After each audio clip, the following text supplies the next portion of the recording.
নমস্কার, আমি বর্ণালী শুরু করছি একটি মেয়ের গল্পের আজকের নতুন একটি গল্প। থাকছে বিভূতিভূষণ বন্দ্যোপাধ্যায়ের আবির্ভাব।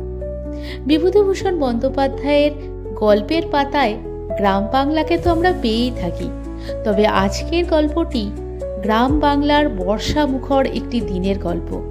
তাহলে চলুন আর দেরি না করে শুরু করি আজকের গল্প, বিভূতিভূষণ বন্দ্যোপাধ্যায়ের আবির্ভাব।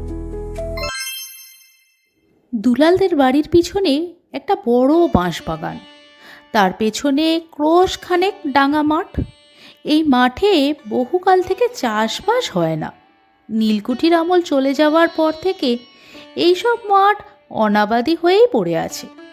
এই মাঠের পর ভাবনহাটি নামে একটি ক্ষুদ্র চাষা গাঁ। দুলাল কলকাতায় থাকে, ভবানীপুরে তাদের নিজেদের বাড়ি। কিন্তু আজ কমাস কি যেন একটা হয়েছে, বাড়ির সবাই এসে আছে দেশের বাড়িতে। বেশ লাগছে সবারই।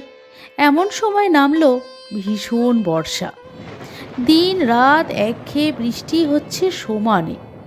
মাঠে ঘাটে থই থই করছে বর্ষার জল। তোড়ে জলস্রোত নেমে চলেছে নাবাল জমি বেয়ে মাঠের দিকে।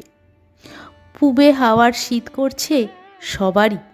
ছেঁড়া ভিজে কাপড় গায়ে দিয়ে চাষা মজুর খেতে ধান পুঁতছে। অমনি দুলালের জ্যাঠাইমা চঞ্চল হয়ে উঠলেন।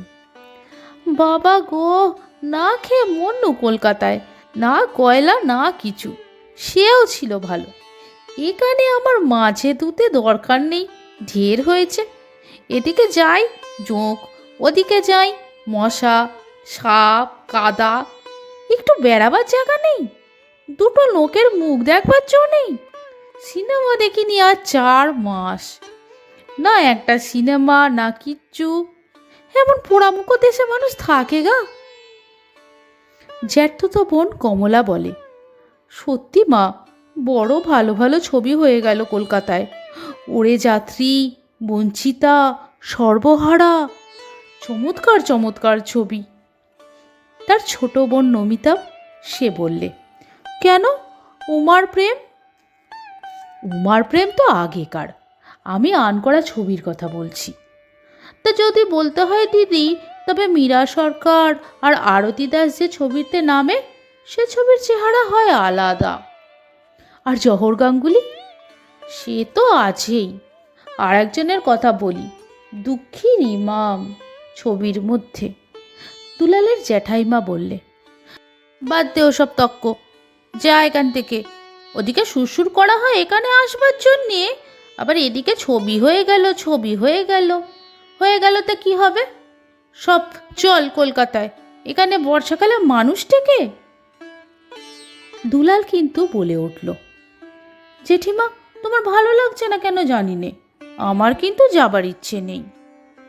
জ্যাঠাইমা অপ্রসন্ন মুখে বললেন, কি জানি বাপু, তোমাদের সব ইংরেজি মেজাজ, আমরা সেকেলে লোক, আমাদের পক্ষে শহরই ভালো। তোমরা থাকো তোমাদের দেশ নিয়ে। কমলা বললে, দুলালদা, আমাকেও রেখে এসো। সব শুদ্ধ চলো রবিবারে ছেড়ে রেখে আসি। নমিতা বললে, আমাকেও। বাবা শুনলে বকবেন, তা আমার মন খারাপ হবে না? মনের ওপর জোর নেই। দুলাল বললে, চলো রেখে আসবো, বলছি তো। কিন্তু জ্যাঠতো ভাই বিমল ছিল তার মা ভগিনীদের চেয়ে একেবারে আলাদা।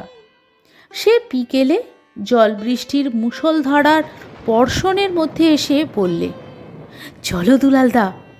কোথায়? মাছ ধরতে। তুই যাবি নাকি? আলবাত যাবো, চলো বেরিয়ে পড়ি। ভাবনহাটির পদ্মবিলে মাছ উঠছে। বিলে তো মাছ থাকেই। বেনে জেলে এইমাত্র ছুটলো, হাতে রয়েছে ওই কি বলে যে, ওই ওই পোলো। হ্যাঁ হ্যাঁ, পোলো পোলো, ওই কথাটাই ওরা বলছিল বটে, পোলো। ওদিকে মাছ ধরা তোর আমার সাধ্যি নেই। দুলাল ও বিমল ছুটল।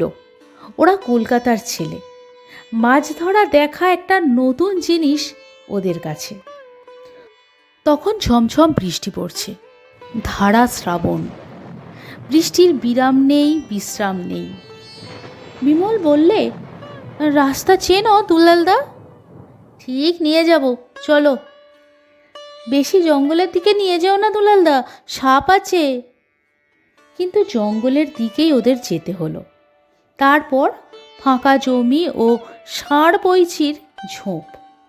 অনেক দূরে বিল দেখা যাচ্ছে। ফাঁকা মাঠের বর্ষার দরুন অনেক জল বেড়েছিল। বড় বড় ঘাস মাঠের মধ্যে, জলে জলাকার চারিদিক। বিমল খানিক দূর মাঠ দিয়ে যেতেই হঠাৎ চিৎকার করে উঠল, সাপ সাপ! তারপর লাফিয়ে উঠল মাটি থেকে হাত দুই। সে কি বেজায় লাফ রে বাবা! দুলাল বললে, কি কি, কোথায় সাপ? আবার সাপ! সর্বনাশ! ও মা, ও বাবা, মেরে ফেললে! কিলবিল করছে সাপ। দেখি, এত সাপ কোত্থেকে আসবে দেখি। দুলাল পল্লীগ্রামে অনেকবার এসেছে। এত সাপের ভিড় ফাঁকা মাঠে! বিশ্বাস তো হয় না। মাথা নিচু করে জলের মধ্যে চেয়ে দেখেই দুলালের গা কেমন করে উঠল। ওগুলো কী রে বাবা? ও তো সাপ! ঘাসের মধ্যে দুলাল ভালো করে দেখতেই পাচ্ছিল না। বিমল ততক্ষণ দৌড়ে গিয়ে আর এক জায়গায় দাঁড়িয়েছে মাঠের মধ্যে। 2 সেকেন্ড দাঁড়াবার পরে সেখান থেকেও লাফিয়ে উঠল, চেঁচিয়ে উঠল, আবার সাপ সাপ! মা, আমায় কামড়ে দিয়েছে! দুলাল রে, মেরে ফেলেছে রে আমাকে! দুলালের সন্দেহ হলো। ভয় চলে গিয়েছে ততক্ষণে। তারও পায়ে কামড়েছে। পায়ের তলা দিয়ে তখনও চলে যাচ্ছে। এত সাপ কোথা থেকে আসবে? চেয়ে দেখলে ঘাসের মধ্যে ঘাড় নিচু করে। জলের মধ্যে ভালো দেখা যায় না, ঘোলা জল অনেক জায়গায়। এক স্থানে দূর্বা ঘাসের বনের ওপর অগভীর চওড়া স্থানে জল বেঁধেছে। সেখানে পৌঁছে চেয়ে দেখে দুলাল অবাক হয়ে গেল। চোখকে বিশ্বাস করা যায় না। মুখ তুলে বললে, বিমল, বিমল, দৌড়ে আয়, শিগগির দেখ এসে। বিমল সাপের ভয়ে কাঠ হয়ে দাঁড়িয়েছিল। তার বিশ্বাস হয়েছিল তাকে একটা নয়, অসংখ্য সাপে কামড়েছে। সে আর নেই, সে পঞ্চভূতে মিশে যাওয়ার প্রথম ধাপে। দুলাল দাঁত মুখ খিঁচিয়ে বললে, শিগগির আয় হতভাগা। দুজনে ঘাড় নিচু করে ঘাসের মধ্যে দেখতে লাগলো। জল সেখানে অগভীর, কিন্তু 10-20 গন্ডা বড় বড় কই মাছ ষাঁড়বন্দিভাবে সেই জল পার হয়ে চলেছে উত্তর মুখে। তার পাশে আর এক জায়গায় তেমনি 10-20 গন্ডা। দুলাল হঠাৎ দৌড়ে গিয়ে বিমল যেখানটিতে দাঁড়িয়ে সর্পদষ্ট হয়েছিল সেখানে পৌঁছে জলের মধ্যে হাতড়াতে হাতড়াতে বললে, ওরে, মাছের ঝাঁক!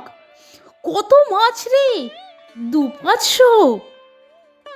বিমলও এসে দেখলে। দেখবে কি, পাগলের মতো হয়ে উঠল দুজনে। এ কি মাছের বিপর্যয় ভিড়! এত লম্বা, এত ঘন মাছের ঝাঁক যে পৃথিবীতে থাকে! মেছো বাজারের বাইরে যে এত মাছ জীবন্ত অবস্থায় চলে বেড়ায়, এসব কথা কে জানতো? মাছ মাছ যেদিকে চাওয়া যায় শুধুই কই মাছ। কার মুখ দেখে আজ ওরা সকালে উঠেছিল বিছানা ছেড়ে? দুলাল বললে, এত মাছ ধরবার কি করা যায় তাই ভাবো। আমার জামাটা খুলে ফেলি, তাই দিয়ে ছেঁকে মাছ ধরব। যে কথা সেই কাজ। কিন্তু কিছুক্ষণ পরে 2 অনভিজ্ঞ শহুরে বালক বুঝতে পারলে এরকম উপায়ে মাছ ধরা চলবে না। এত মাছ রাখবার স্থান নেই। ছোট জামায় ছেঁকে এ বিরাট মৎস্য বাহিনীর কতটুকু ভগ্নাংশ কাপড়ে বাঁধবে? দুলালই প্রথমে সে কথা বুঝল। বুঝে বললে, আয় গায়ের মধ্যে খবর দিই মাছের ঝাঁকের। গায়ে কত গরিব লোক, মাছ খেতে পাবে এখন। আমরা যা মাছ ধরেছি ওই তো নিয়ে যেতে পারবো না, বরং এগুলো পৌঁছে দিই বাড়ি থেকে, আলাদা পাত্র নিয়ে আসি। দুজনে 22 মাছ কাপড়ে বেঁধে নিয়ে ছুটল বাড়ির দিকে। বিমল বললে, গরিব দুঃখীদের বাড়ি বাড়ি খবর দাও দুলালদা, 4 টাকা মাছের সের, প্রাণ পুড়ে মাছ খাক, ওদের কিনে খাওয়ার সাধ্য নেই। ওরাও বড় ভাঁড় নিয়ে বাড়ির মজুর কিষানদের সঙ্গে এসে পড়ল মাঠে।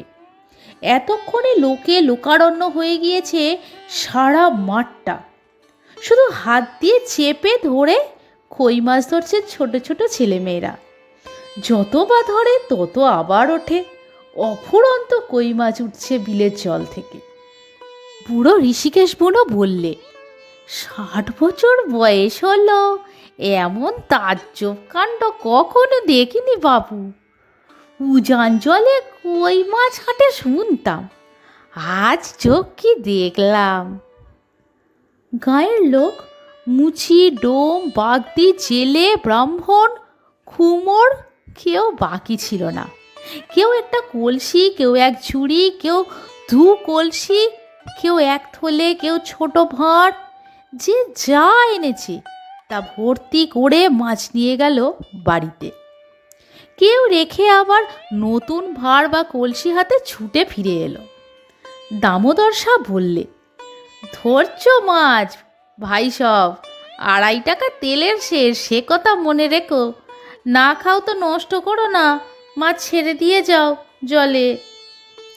কে একজন বললে, না খাই তো বিলিয়ে দেবো, বন্ধু কুটুম্ব আছে, একে ছেড়ে দিতে যেতে আছে ভায়া।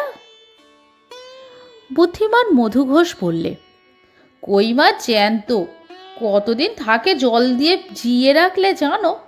2 মাস, যত ইচ্ছে ধরো, তবে বাড়ি নিয়ে গিয়ে যত্ন করে রেখো, মরে না যায়। দুলাল বললে, বল দেখি বিমল, একে মাছের কি বলবি এই আকড়া চড়া মাছের বাজারের দিনে? বিমল বললে, কি প্রাচুর্য? না। তবে প্রাদুর্ভাব? না, আবির্ভাব। দেবতার আবির্ভাবের মতোই আনএক্সপেক্টেড কি না? এতক্ষণ শুনছিলেন বিভূতিভূষণ বন্দ্যোপাধ্যায়ের আবির্ভাব। গল্প পাঠে বর্ণালী, উপস্থাপনায় একটি মেয়ের গল্প। গল্প পাঠে কোনো ভুল ত্রুটি থাকলে নিজ গুণে ক্ষমা করে দেবেন।